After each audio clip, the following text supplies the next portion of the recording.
the Verito is not exactly synonymous with the unconscious because it's so difficult to talk about the unconscious because you can't look at it directly. It's like looking into a black hole, if you will. You can't see it. So you can only know it by inference.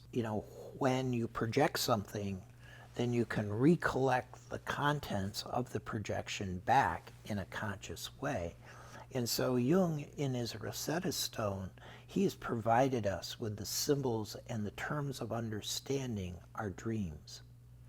And when you can understand your dreams, you get a much better telescope into the unconscious than you would have otherwise. And so we're all kind of fascinated by dreams, but what are dreams? And what I like to challenge my patients with is the kind of notion, who's the dream weaver? Well, what do you mean, Bob? I am. I'm the dream weaver. Are you? Because your ego is asleep when you dream. So what consciousness is alive within you that's creating your dreams for you upon awakening? And for me, that's a meta question that I love because it opens the door to great mystery. I've had dreams, Mark, where if you'd given me 100 years and all the material I could imagine, I still could not synthesize a dream with the elegance of some of the, not all my dreams, but some of the dreams have just been, how did you do that? What an amazing dream. And I think we've all had that experience. So I say, who's the dream weaver?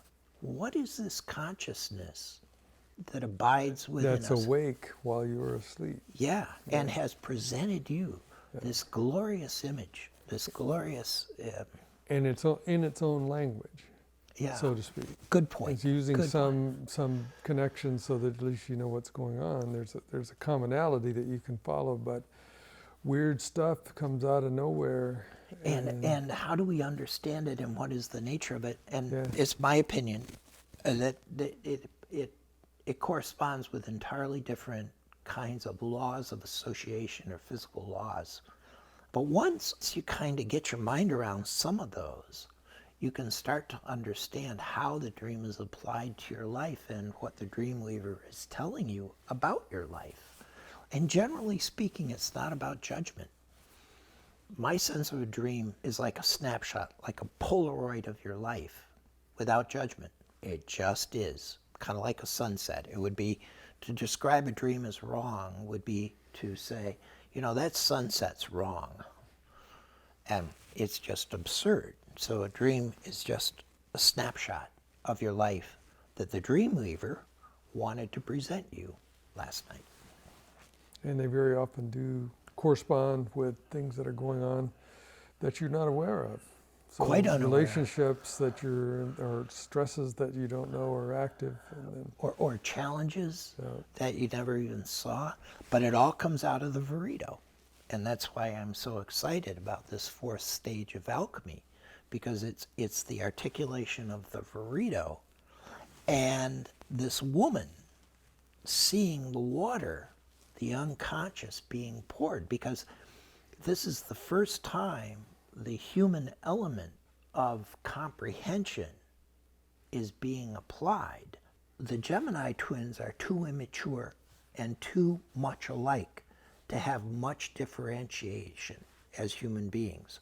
Then of course we've got the bull and the ram, and now we're doing a little better. We've got fishes, we've got two of them back, two independent fish, but they're underwater, so they are unconscious. So this new age of Aquarius is why I call it a new consciousness for mankind, because now we can look into that water, the Verito, the dreams, and that's why the water is alive. And the dream weaver is creating dreams, or something is pulling back, perhaps, on that cord that C.S. Lewis talks about.